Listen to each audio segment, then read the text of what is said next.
This is a Film Stories original podcast.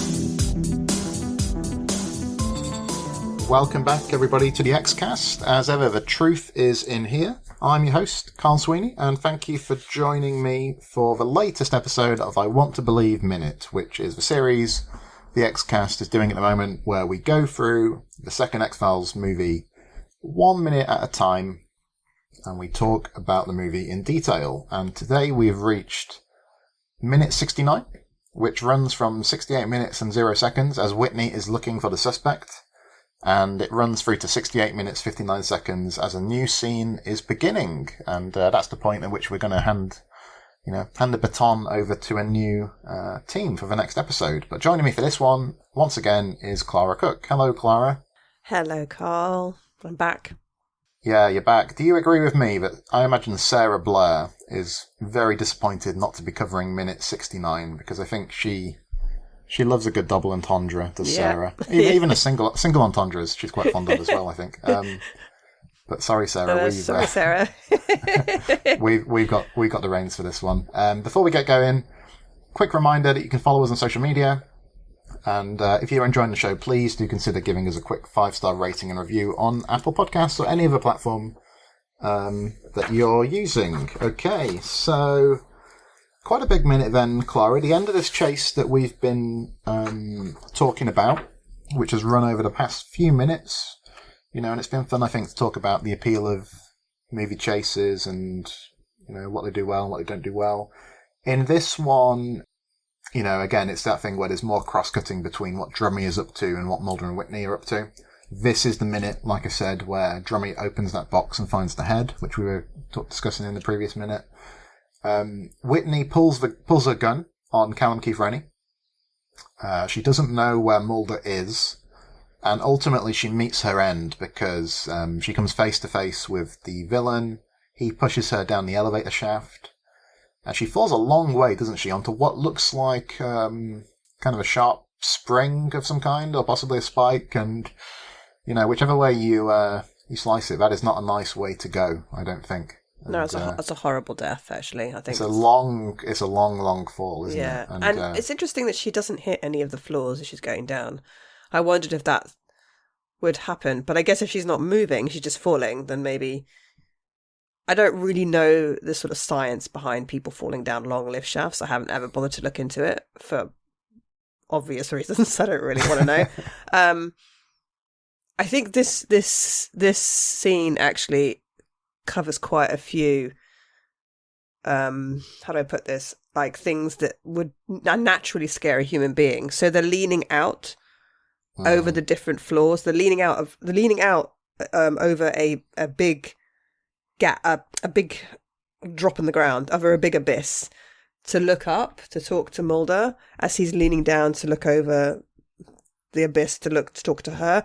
Already doesn't make you feel good. It already puts you on edge. They're very close to the edge of falling into the lift shaft, just talking to each other that way. Lift shafts are creepy, scary things. They always are. In lots of films and movies, lift shafts are used in effective ways to give the audience the heebie-jeebies. So what would be an example of that comes to mind, do you think? Well, we've had other people die in lifts in the X-Files, haven't we? We've had that. So Ghost in the Machine. I think the lift was being controlled, wasn't it, by the AI, and Mulder's partner sort of died in the lift, I think. Yeah, and that episode where Scully, there's that guy taking pictures of death. Tivernus. There's a whole bunch of people that die in the lift shaft in the beginning. That's the teaser, isn't it? Yeah, which is horrible. But there's also, I'm sure in other movies people have fallen into lift shafts. Hasn't there been somebody in Die Hard has fallen into a lift shaft, and I'm sure in other buildings and other films there's been lift shaft deaths. Are you going to Google lift shaft deaths in movies? The movie I was thinking of There's a movie called Devil from 2010. Have you ever heard about that? I have heard of this. Yeah, I haven't seen it though. M. Night Shyamalan didn't direct it, but he was involved in some way, and that's kind of how I knew about it. But the film is about a group of strangers who are trapped in an elevator, and so it's very naturally very claustrophobic and tense. And I think there's a security guard who sees a face on the monitor that seems like devilish or something, and it all kind of develops from there. But that would be an example, I think, of how these locations... Because I think on some level we don't want... it's quite a scary idea, isn't it? Being trapped in a lift or falling down an elevator shaft. Or, I mean, there's something kind of, both falling from a great height, but in a claustrophobic way. You're not jumping from a cliff way into the big expansive sea, which is also horrifying, but it's not like this big expanse of space. You're falling down something that's very contained. There's no way to kind of grab onto anything, or to save yourself. It's it's just a straight down. And I think there's another aspect as well, is it's very silent. She doesn't scream. I mean, she might kind of go oof as she gets pushed. I can't remember, but she doesn't scream on the way down. She doesn't make any sound. She just silently falls to her death, which is horrible. But also the push. There is something, I think, as well, kind of horrifying about a sudden push from behind. I know she turns around and sees him, but not knowing and the push, and it's almost like when you see CCTV footage of people on train platforms. When there's something in the news about how someone's pushed somebody or someone's knocked somebody, it's that kind of horrifying kind of image of the sudden push from behind and boom, you fall into something or you fall out of something, or that it's like the force of pressure of that happening. Yeah, and Frank Spotnitz said that one of his favourite moments here is the moment when Whitney sees the guy, because I think Amanda Peet projects the terror of the moment very well, actually. Yeah, she does. And Spotnitz talks about showing that scene to friends and family members and hearing them gasp and finding that gratifying, that it was generating the desired response, I think, from the audience. And her fall is interesting. I think what's good about it is that just that horrific thought of her falling onto that sharp spring thing, it means that it doesn't have to be that gory itself, because... it's... they don't have to show it. It's all off screen, right? They just show the spike and then they show her falling and you're like, oh no, she's going to be impaled. It's going to happen. Yeah, that's really effective, I think.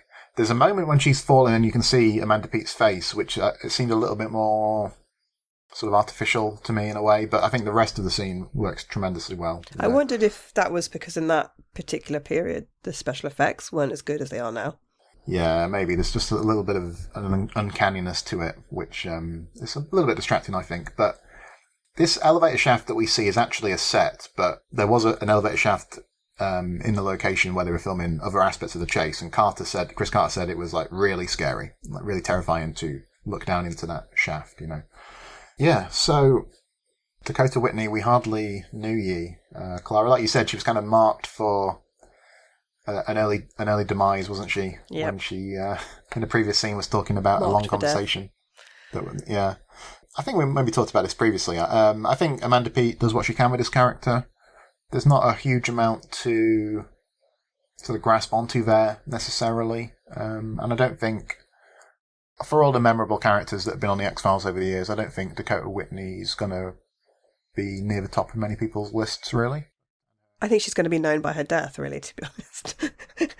I think sometimes, character, in a weird way, if you don't have much to work with and you don't really have in the script doesn't really fill in your character much, and there isn't, many scenes where you reveal much about yourself, or you get to express too many emotions or whatever, and you have a great death on the screen, then it's a blessing, right? Because you're like, well, my character was kind of not that interesting, but I died really well.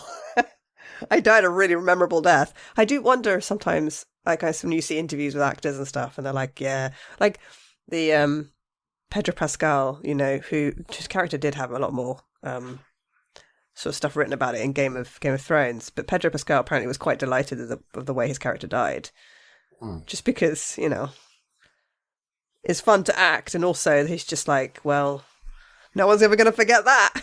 Do you know what I mean? Like, as in, although his character was quite memorable anyway, but I have seen it that actors can sometimes be pleased with the way their characters go out. Yeah. Like, I want my character to go out in some really big, dramatic way that the audience is really going to be shocked by, rather than some quiet death scene. Like, there's been one going around on Twitter in recent days, which is from ER, where I think it's the character, is it Romano? Is that what he was called? But he died by helicopter. You know, the helicopter, I think, dropped on his head or something. I think the helicopter chop off his arm? I think that was the previous season, and then the following year, the helicopter got him. Drops out of the sky and finally got him. I mean, it's not great for the viewers who love that character, but it's fun for the actor, I think. You know. And I suppose with Amanda Peet, like, you know, this is a standalone X-Files movie, and there's going to be no sort of sense that she's angling really probably to be in any future X-Files narrative. And in that sense, you would want, you know, if your character's going to be killed off, yeah, it's good to have one that's a bit memorable. I think you're right. So, Clara, we've done an epic kind of block of minutes here. We've done 7 in a row, and, you know, just behind the scenes info is that we've recorded them all in one sitting, although they've been brought to you listeners over a extended period of time. But to round off, I thought we could look at some incredible facts about elevators. How do you... I'm well up for that. I don't know much about elevators. I've been in elevators, can I just say? I've been in elevators. I've experienced an elevator. I've actually got stuck in an elevator once. And I've also been in an elevator that's fallen a short distance. So, oh, really? Yeah, when I was at university and I was holding a bowl of hot noodles, and my friend was holding a bowl of hot baked beans. We had gone up to another floor to use the microwave at another floor's kitchen. And we got in. This elevator had been causing people problems, like, for the whole year. It wasn't a surprise that the elevator wasn't working well. It dropped. Like, I don't know if it dropped so much, but it skidded in. And everything in our bowls, our hot bowls, went up in the air. I actually saw, like, the noodles fly up into the air. Our hair went up, everything. And then came back down into the bowl. And of course, there was noodles and beans everywhere by the time we got out of it. And our hands were all kind of scalded as well. That's incredible. There was a lot of screaming. I don't think I screamed, because when I get really scared, I kind of lose the ability to speak. I just kind of go silent. Like, but I remember my breath caught my chest. But my friend who was with me, who was holding the beans, was like, just starts screaming and screaming and screaming. And then as soon as the lift doors opened, we literally ran. Wow. And then obviously the engineer was called and the lift was cleaned. And yeah. Did you hear about the guy who broke wind in an elevator? Is this a joke, or is there... It was wrong on so many levels. I thought you were like, is this like something that got viral? Someone broke wind in an elevator and they like beat him up or something. I'm like, does this happen in the US? No. It's wrong on so many levels. That's terrible, Carl. That's... I am laughing, though. I can't. I'm stealing that from somebody, but I can't remember who it's from. No, this is a BBC article, 10 incredible facts about the elevator. I'll just run through some of these. Number 1. So, before the lift, the top floor was the worst place to live. So, the idea that before elevators were invented, living on the top floor of some kind of building wasn't a glamorous thing, you know, because it was considered to be... servants would live up there, probably. Yeah, like poor people. What this has a quote from an author who says the rooms directly under the roof were considered to be like poor and anxious and illegitimate spaces. So considered to be unhealthy and dangerous, like the cellar would be in another context. And then the hierarchy, as it were, was changed after the invention of the elevator. Number 2, the first buildings to feature elevators were hotels. And the first passenger elevator was installed in Fifth Avenue Hotel in New York. When would you guess that would have happened, Clara? What sort of era? Late 1870s, early 1880s. 1859, so you're not that far off. Oh, I'm really far off. 1859. Close enough. Caught myself a history student. Yeah, sorry, that was bad. 1859 is really early. Oh, that's quite early. Yeah, and then in London, so a hotel called the Langham claims to be the first London hotel to feature hydraulic lifts. However, they weren't called lifts. This is number 3 on the list. It's lifts used to be called rising rooms. I'm just going to go get in the rising room. That name didn't catch on. Number 4, early lifts had plush benches for passengers to sit on. How slow are these lifts? It's kind of an interesting thing because I rewatched the movie, the Disney movie Pinocchio recently, and there's kind of a joke in there where Jiminy Cricket climbs up Pinocchio's strings and he says, going up. And I think it's kind of a play on how you used to have, like in a department store or something, you would have somebody in the elevator who's pressing the buttons and you say to them going up or going down or whatever. So that side of the history of elevators is interesting, isn't it? How they've had different... Have you seen The Apartment? Billy Wilder's The Apartment. Yeah. Yeah, so she's an elevator girl, isn't she? One of the main characters. She's the one who... they're in a very busy office block, high-rise office block in New York, right? And she's the one who controls the elevators going up and down. She does say, doesn't she? Says going up. Yeah. That's right. Is that Shirley MacLaine? Yeah. Who, sister of Warren Beatty, as we discovered on our previous block of minutes. And I didn't know. Number 5. One early handbook advised lift users on how to dress. So, like the idea that you had to look good to go into an elevator, because, I don't know. That's an interesting change, isn't it, culturally? Yeah. There was an awareness in the early 20th century that exiting an elevator is like stepping out into society, and therefore you had to look good, is what the expert says in this article. Well, I guess if, in the advent of elevators, the upper parts of a building became more and more desirable, then maybe you were stepping out into society if the society was at the top of the building. Number 6, in Germany, boys would study for 3 years to become an elevator operator. So that's interesting. Actually, it used to be considered a real skill to operate an elevator properly because it talks about how they were controlled by something called a shipper rope. So you had to stop pulling at the rope at the right time. And I can imagine, actually, there's a lot of skill involved in that. Yeah, to make sure you knew where the floors were, I assume, so you didn't stop where there were no floors. Number 7, the push button meant the end of the lift boy. So that handed control of the lift over to passengers themselves. So that's kind of like an end of an era kind of thing, isn't it? Well, you said that made it sound like they had a big ceremony and threw all the lift boys down the lift shaft. Your services are no longer required. Bye! Number 8, your own private lift at the Langham will set you back around £24,000. That's per night. This is the Langham Hotel's luxury penthouse suite. It's not just a private lift. It's got 6 bedrooms and a grand piano and all sorts of stuff. Not the lift, the actual suite. Yeah, okay. Yeah, the suite itself, yeah. The lift in the world's tallest building reaches heights of 500 metres, and that's in Dubai. I think the Burj Khalifa, which I think ties back to, we're talking about Tom Cruise and chases. I think the Burj Khalifa is featured in one of the Mission Impossible movies. It is, yeah. Actually, I did just take a lift up to a very high floor. I just went up to the Shard. Not last week, the week before. And you take 2 lifts to get to the 68th floor. You don't take one lift all the way up. And I wondered why. We couldn't figure that out. But you take a lift up to like 32 or something, or 33. And then you have to walk around sort of like a little foyer area to another lift. And then that lift goes up to 68. But it's like, I think you go from floor 1 to floor 33 in like 25 seconds or something. Your ears pop. Wow. It's fast. Yeah. Final fact on this list before we go. Lifts of the future may be able to travel horizontally. So there's been a prototype lift system developed in Germany which can move in multiple directions. What would be the use of that? What? It says it can go like as far as like 1 or 2 or 3 kilometres, potentially. So I don't know. How would we need that? Going across a university campus or something? It would have to be some kind of big... Airport? Wide... Yeah, maybe an airport. That's something like that. But you have like a shuttle, right? So why would you... I mean, because the lift presumably wouldn't change... Like, it wouldn't... It would just go straight, like, across, right? Yeah. Rather than, like, a shuttle might go around or something. It says these are ropeless lifts that work through the use of a magnetic field and also involve artificial intelligence. So that would work really well on something like a starship.